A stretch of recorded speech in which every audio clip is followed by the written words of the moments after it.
Kisah Legenda Keris Nogososro dan Sabuk Inten. Sahabat Permata TV yang tercinta, pada kesempatan yang sangat baik ini kita masuk pada episode yang ke-193. Selamat menikmati. Dalam kisah sebelumnya diceritakan, malam itu semua prajurit siap di tempatnya. Beberapa penjaga selalu mondar-mandir mengawasi keadaan, sedang yang lain beristirahat untuk menanti apakah tugas yang akan mereka lakukan besok pagi. Namun senjata-senjata mereka telah melekat di tangan. Ketika matahari mulai membayang di pagi dini hari, maka mulai membayang pula lah ketegangan di wajah para prajurit Demak dan setiap orang dalam Laskar Banyu Biru. Arya Saloka dengan pisau belati yang kuning berkilat-kilat di pinggangnya segera memimpin laskarnya maju mendekati perkemahan Baginda. Beberapa orang yang mendampinginya menjadi berdebar-debar pula, lebih-lebih Mahesa Jenar, Kebu Kanigara dan Gajah Sora sendiri. Sedang di antara mereka tidak terdapat Ki Ageng Sora Dipayana. Orang tua itu lebih baik tinggal di Banyu Biru, berdoa di dalam hati bersama-sama Wanamerta, semoga semuanya dihindarkan dari bencana. Semakin dekat mereka dengan perkemahan Baginda, maka semakin berdebar-debar pula hati setiap laskar di dalam pasukan Arya Saloka. Meskipun mereka telah mengalami pertempuran yang dahsyat melawan orang-orang dari golongan hitam, namun hati mereka masih juga terpengaruh melihat pasukan Demak yang telah bersiaga pula di sekeliling perkemahan. Mereka melihat betapa pasukan Demak telah menanti kedatangan mereka. Meskipun jumlah mereka tidak begitu banyak dibandingkan dengan Laskar Banyu Biru dan Pamingit, tetapi karena mereka mempergunakan tanda-tanda kebesaran, maka tampaklah betapa tangguhnya pasukan yang kecil itu. Di luar sekali tampaklah sepasukan Wiratamtama di bawah Panji-Panji Tunggul Dahana. Mereka berdiri berjajar dengan tenangnya. Di tangan masing-masing tergenggam sebilah pedang dan di tangan yang lain sebilah perisai. Dengan dada tengadah mereka memandangi Laskar Banyu Biru yang semakin lama menjadi semakin dekat. Di dalam lingkungan Wiratamtama tampaklah sebuah panji-panji lain, Tunggul Mega, panji-panji dari pasukan Manggala Seraya. Pasukan ini tidak begitu banyak jumlahnya, namun ketegangan wajah mereka menunjukkan ketegangan hati mereka pula. Dengan penuh perhatian mereka menyaksikan Laskar Banyu Biru yang sedang mendekati mereka. Yang paling dalam, meskipun jumlahnya terlalu sedikit, namun pasukan inilah yang mengguncangkan hati Mahesa Jenar. Perasaannya menjadi sedemikian gelisahnya, sehingga hampir-hampir ia tak dapat melangkah maju lagi. Perasaan yang demikian pernah dialami pada saat Laskar Banyu Biru berhadap-hadapan dengan Laskar Demak 5-6 tahun yang lampau di Banyu Biru. Kenapa peristiwa-peristiwa semacam ini masih harus terulang? Desahnya di dalam hati. Di lingkaran yang paling dalam dilihatnya sepasukan kecil Naramanggala. Wirajalapati dalam satu lapis dengan pasukan Manggalapati. Di atas mereka itu terpancang panji-panji Garuda Rekta, Surapati, dan yang paling mendebarkan adalah panji lambang keperkasaan Demak, gula kelapa. Mahesa Jenar mengelus dadanya ketika ia berpaling dilihatnya Kebu Kanigara menundukkan wajahnya, sedang Ki Ageng Gajah Sora menggigit bibirnya. Mahesa Jenar berdesah di dalam hati. Mudah-mudahan semuanya berlangsung baik. Namun bagaimanapun juga, Laskar dalam gelar Gedong Minep itu benar-benar telah mendebarkan jantungnya. Ia tahu benar bahwa meskipun Laskar Demak itu tidak begitu banyak, apalagi mereka tidak sengaja pergi berperang, sehingga kelengkapan mereka pun bukan kelengkapan perang secara sempurna. Namun pasukan Demak adalah pasukan yang telah masak. Tetapi Laskar Banyu Biru itu maju terus.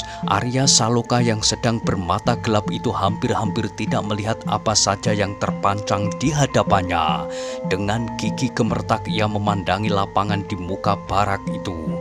Katanya di dalam hati, "Manakah anak muda yang bernama Karebet itu?" Dengan tidak mempedulikan apa saja, Arya Saloka berjalan terus sehingga mereka menjadi semakin dekat dengan perkemahan Baginda Sultan Trenggono. Arya Saloka memegang pimpinan, tiba-tiba melihat seorang yang berkuda datang ke arahnya, seorang dari pasukan Naramanggala. Orang itu mengacungkan tangannya tinggi-tinggi, kemudian datang lebih mendekat lagi. "Terimalah Arya," bisik Mahesa Jenar. Arya Saloka segera maju beberapa langkah ke depan. Diterimanya sehelai rontal yang diberikan oleh orang berkuda itu. Arya Saloka menggeretakkan giginya, kemudian katanya kepada ayahnya, "Ayah, Baginda sudah tahu maksud kedatangan kita. Baginda tahu bahwa kita mencari Kakang Karebet di sini, dan Baginda tidak akan menyerahkan Kakang Karebet itu kepada kita." Ayahnya mengerutkan keningnya, dipalingkannya wajahnya, menatap Mahesa Jenar yang menundukkan kepalanya. "Bagaimana Adi?" bertanya Gajah Sora. Mahesa Jenar kemudian melambaikan tangannya kepada Arya Saloka untuk melihat rontal di tangannya. Kemudian dengan wajah yang bersungguh-sungguh ia berkata, "Terimalah Arya, sebaiknya kau menerima tawaran itu. Dengan demikian kau akan mengurangi korban yang bakal jatuh dalam perang Brubuh." Kebu Kanigara yang mendengar kata-kata Mahesa Jenar itu berpaling.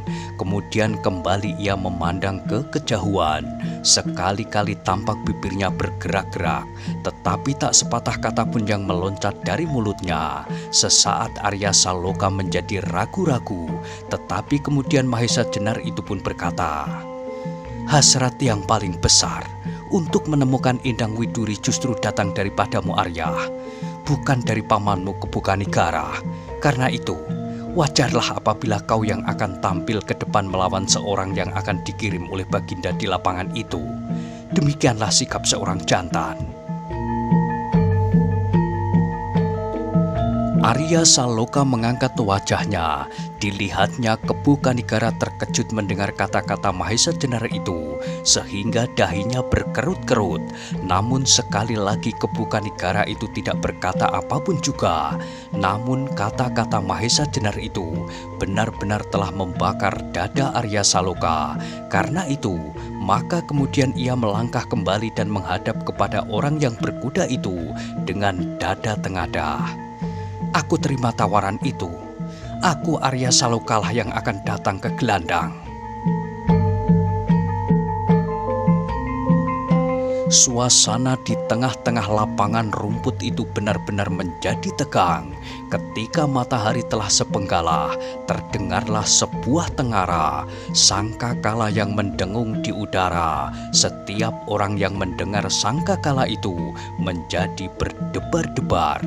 Hampir semua orang di kedua belah pihak telah mengetahui bahwa untuk menyelesaikan persoalan antara pimpinan Banyu Biru dan Baginda telah disepakati untuk mengadakan perang tanding. Meskipun hampir semua orang dari pasukan Demak tidak tahu apakah sebenarnya tuntutan Arya Saloka itu.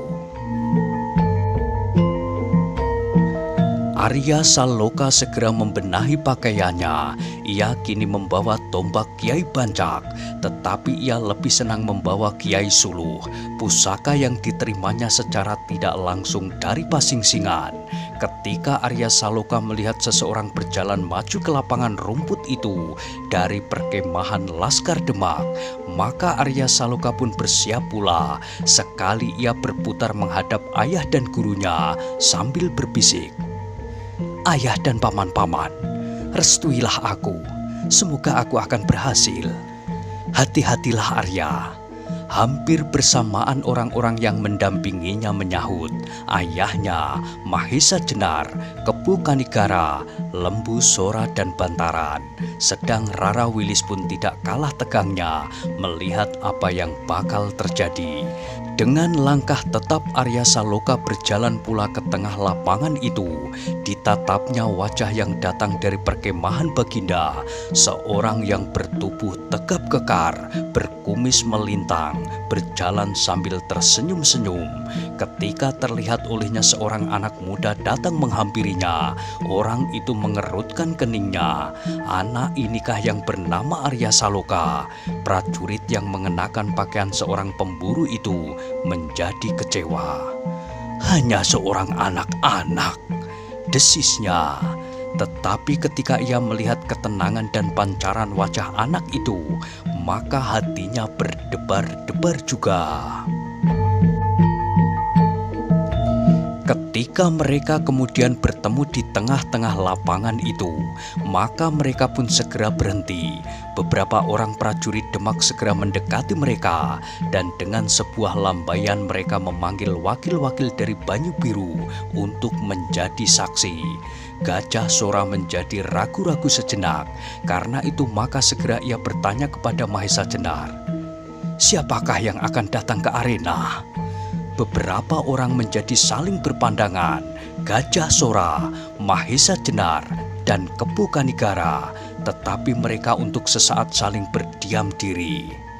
"Apakah Adi Mahesa Jenar?" bertanya Gajah Sora.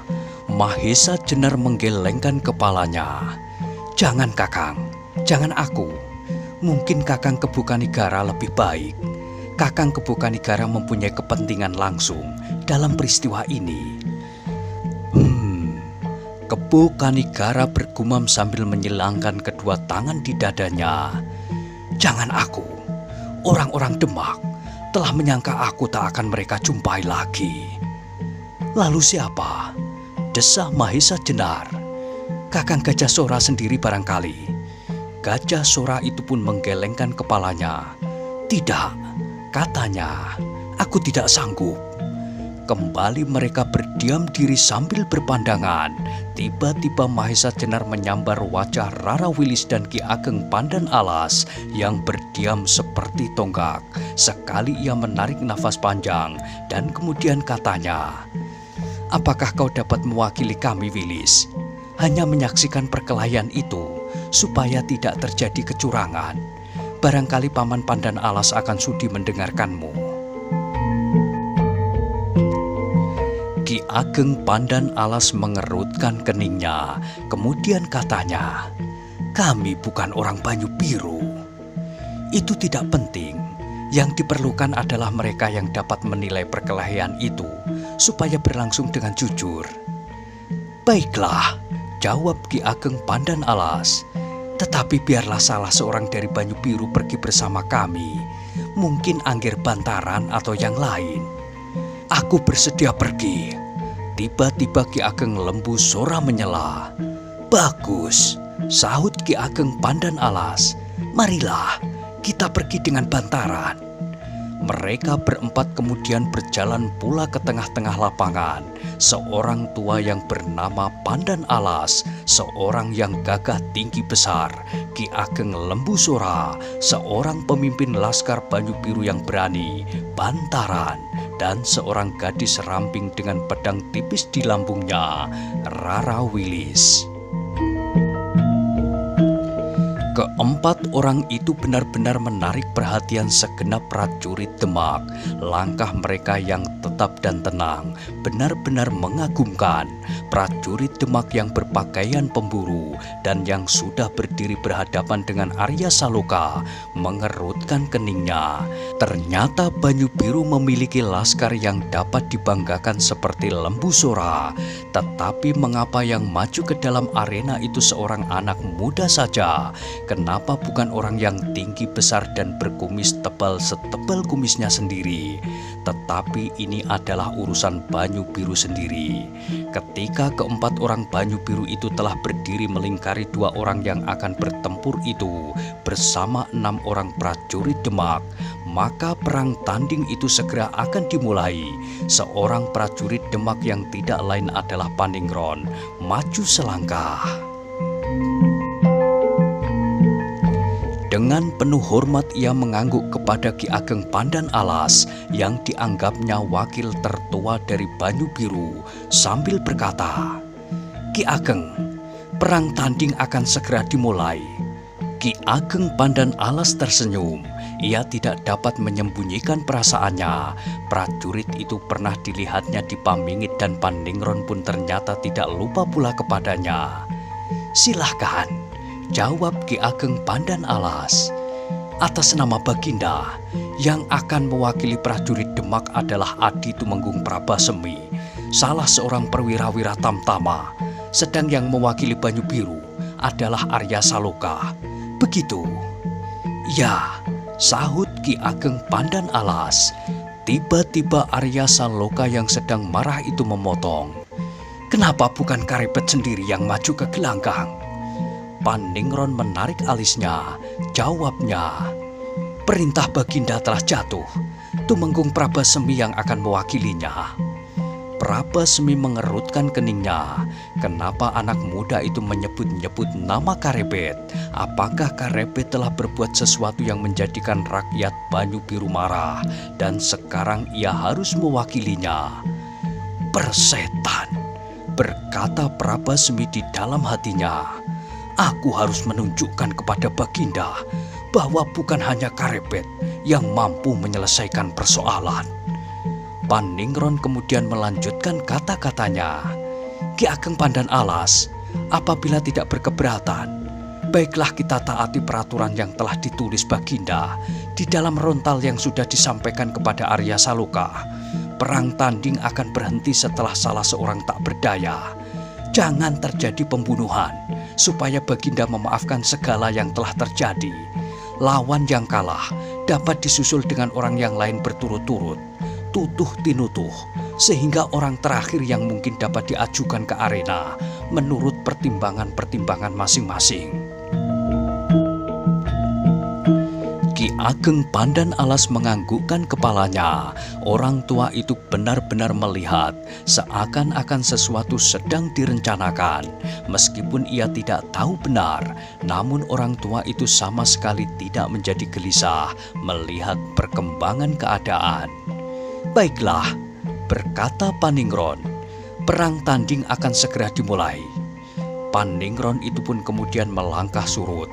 Kemudian diberinya kesempatan kedua orang yang telah berhadapan itu mulai dengan tugas mereka mewakili laskar masing-masing dalam perang tanding itu. Mahesa Jenar menjadi berdebar-debar karenanya. Dari kejauhan ia segera mengenal Paningron yang pasti sudah mengenal pula kelebihan Arya Saloka. Sedang perwira-wira tamtama yang akan mewakili Demak itu belum begitu dikenalnya. Namun pernah ia dahulu melihatnya. Baru setelah beberapa saat Mahesa Jenar mengingat-ingat, taulah ia bahwa orang itu adalah Prabasemi yang dahulu masih menjadi lurah Wiratamtama. Arya Saloka yang didorong oleh ketegangan, kemarahan dan tuntutan keadilannya yang bergolak di dalam dadanya, tidak berkata apapun lagi. Segera ia bersiap untuk segera mulai dengan perang tanding itu. Prabasemi dengan tenangnya menghadapi anak muda yang gelisah itu. Sekali-kali Prabasemi itu masih tersenyum. Anak dari Banyu Biru itu benar-benar menjengkelkan. Kenapa anak itu tidak menjadi cemas atau bahkan ketakutan melihat dirinya? Desahnya, anak ini adalah anak yang sombong. Sedang Arya Saloka dengan penuh kewaspadaan menghadapi lawannya yang bertubuh kokoh kuat itu. Ia menyadari seandainya orang itu bukan seorang yang pilih tanding, pasti ia tidak akan diangkat menjadi seorang perwira dan harus mewakili Demak dalam arena itu. Mungkin orang ini setingkat dengan gurunya pada waktu gurunya masih menjadi prajurit, mungkin kurang dan mungkin lebih. Karena itu Arya Saloka sama sekali tidak berani melengahkan waktu. Beberapa saat kemudian, Prabasmi itu pun mulai bergerak perlahan-lahan, masih dengan tersenyum-senyum. Arya Saloka menjadi semakin marah melihat sikapnya, sikap seorang yang sedang bermain-main dengan anak-anak yang masih sering menangis. Ketika tangan Prabasmi bergerak menyambar wajahnya, Arya Saloka bergeser surut. Kembali dadanya berguncang ketika ia melihat Prabasmi tertawa. Sikapnya seperti sikap seekor harimau menghadapi seekor anjing yang sakit-sakitan. Arya Saloka kemudian tidak dapat menahan diri lagi. Ia mendengar peraturan yang harus ditaati sebagai seorang laki-laki. Kalau ia menang, maka ia masih akan menghadapi orang-orang lain yang akan ditunjuk oleh Baginda. Namun kalau ia kalah, apakah ada orang lain lagi yang menggantikannya? Gurunya, ayahnya, atau Kepukanigara? Arya Saloka itu telah menjadi kecewa ketika ia tidak melihat ayahnya atau gurunya berada di sampingnya. Karena itu, maka ia merasa agaknya gurunya serta ayahnya ingin menyerahkan setiap persoalan kepadanya sendiri. "Aku akan berjuang sekuat tenagaku," katanya di dalam hati. Karena itu, ketika ia masih melihat Prabasmi tersenyum-senyum saja, tiba-tiba ia meloncat dengan cepatnya menyentuh dada lawannya. Meskipun dengan demikian, ia hanya ingin memperingatkan lawannya untuk segera mulai dengan sungguh-sungguh. Namun akibatnya benar-benar mengherankan.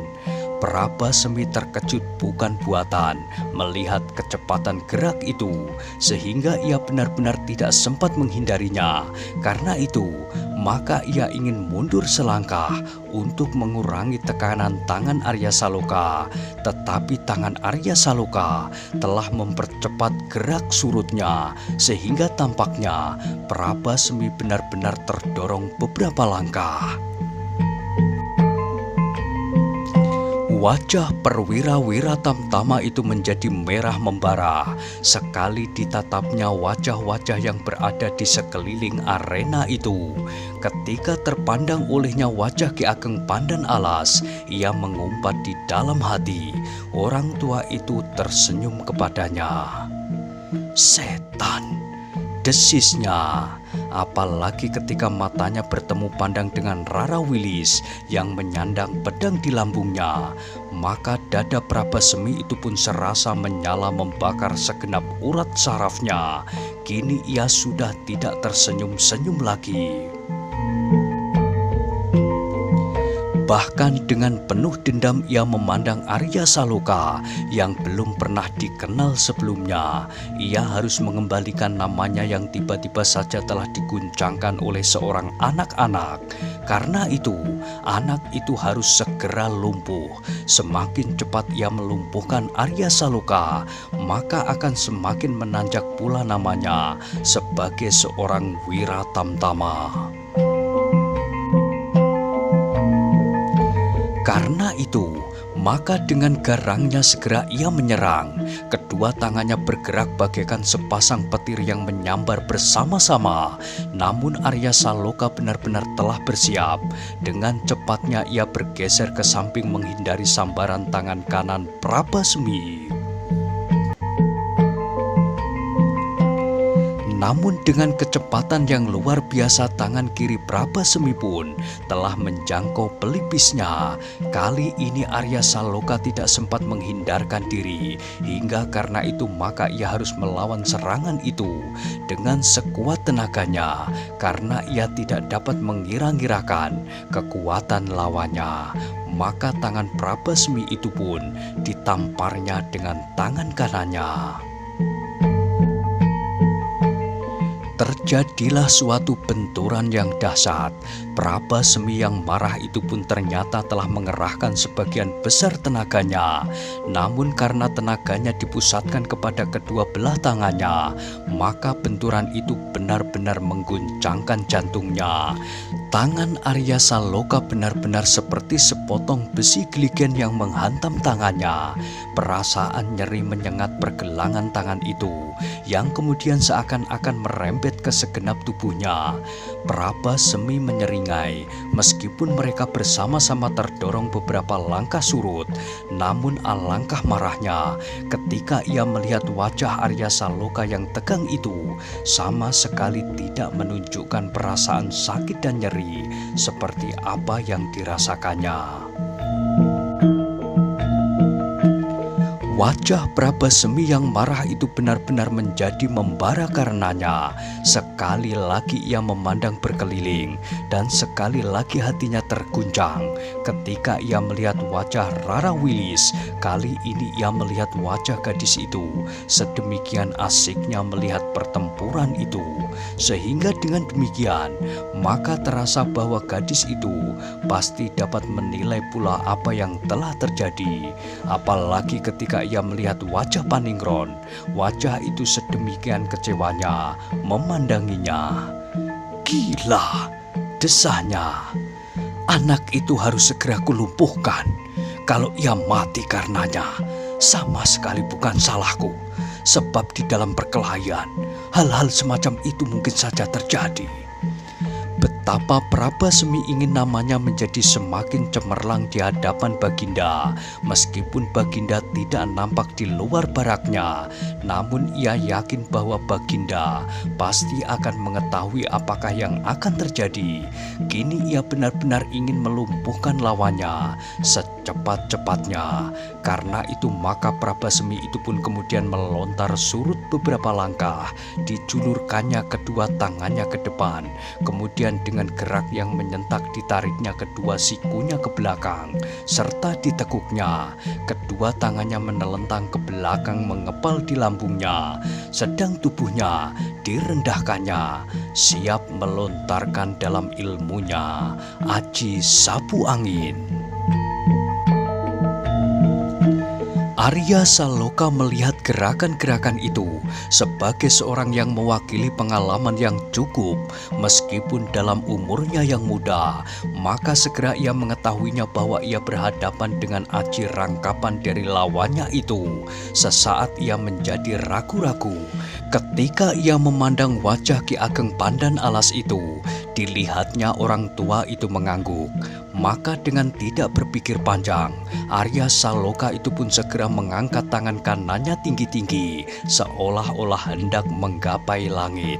Tangannya yang lain bersilang di dada, sedang satu kakinya diangkatnya serta ditekuknya ke depan.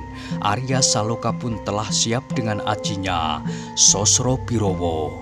Arena itu benar-benar menjadi tegang. Paningron terkejut melihat sikap itu. Segera ia meloncat ke depan untuk melerai mereka. Namun ia terlambat.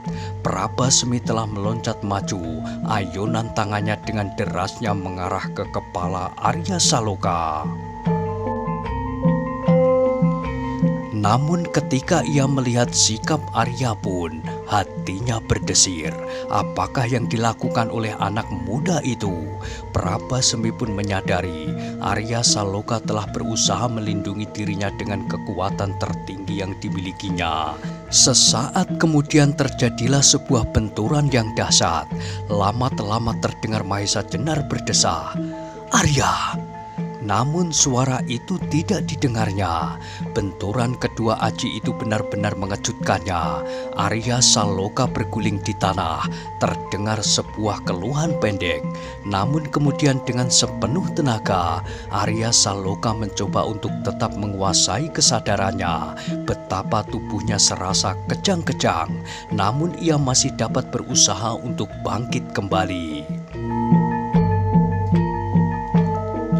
Dan dengan terhuyung-huyung, ia berdiri di atas kedua kakinya. Meskipun kepalanya menjadi pening, namun ia masih dapat melihat keadaan sekelilingnya dengan tenang. Dan dilihatnya di hadapannya, Tumenggung Prabasemi terbanting pula di tanah. Sekali ia menggeliat, tetapi kemudian betapa ia berusaha dengan susah payah, namun Prabasemi tidak berhasil mengangkat tubuhnya. Sekali ia mengangkat kepalanya pada kedua tangannya yang bertelekan tanah, namun kemudian ia terjatuh kembali. Bibirnya yang tebal itu bergerak mengumpat-umpat, tetapi Prabasemi tidak berhasil untuk melumpuhkan lawannya. Bahkan dirinya sendirilah yang menjadi lumpuh karenanya. Betapa hatinya terbakar oleh luapan kemarahannya. Tetapi apakah yang dapat dilakukannya? Beberapa orang kemudian mendekatinya untuk membawanya menepi, tetapi Tumenggung itu berteriak-teriak, "Pergi, pergi! Tak seorang pun dapat mengalahkan Prabasemi. Biar aku remukkan kepalanya. Pergi!" Namun sekali lagi Paningron memberi isyarat kepada mereka, dan Tumenggung Prabasemi itu pun diangkat menepi. Meskipun ia mengumpat-umpat sejadi-jadinya, peristiwa itu telah benar-benar menggemparkan para prajurit Demak. Mau tidak mau mereka telah memuji di dalam hati. Ternyata anak Banyu Biru itu telah mampu mengalahkan Prabasemi. Arya Saloka masih berdiri tegak di atas kedua kakinya yang terasa menjadi lemah. Terasa urat-uratnya seperti membeku. Namun ketika angin rimba mengusapnya, terasa tubuhnya menjadi semakin segar pula. Paningron yang mengantarkan Prabasemi masuk ke dalam baraknya segera kembali ke arena. Dengan sareh ia berkata kepada Ki Ageng Pandan Alas, "Ki Ageng, apakah Banyu Biru akan menerima orang kedua seperti yang dijanjikan?" Ki Ageng Pandan Alas memandang Arya Saloka. Dilihatnya anak itu masih terlalu letih, tetapi terdengar Arya Saloka yang sedang marah itu menjawab lantang, "Aku masih tetap berdiri di sini sebelum Karepet diserahkan kepada kami dengan segala akibatnya." Para prajurit Demak sesaat menjadi ragu-ragu. Mereka tidak tahu kenapa Baginda memilih cara ini untuk menyelesaikan persengketaan itu. Di dalam rombongan berburu ini, tidak banyak orang yang dapat diketengahkan untuk melakukan perang tanding seorang melawan seorang. Perwira yang dapat dibanggakan adalah Tumenggung Prabasemi. Namun Tumenggung Prabasemi telah dikalahkan. Apabila serta, maka Gajah Alit atau Panji Danapati, Arya Palindih, atau beberapa orang lain pasti akan dapat menyelesaikan pertempuran itu. Namun mereka tidak beserta Baginda. Yang ada di sini hanyalah selain Tumenggung Prabasemi adalah Paningron sendiri.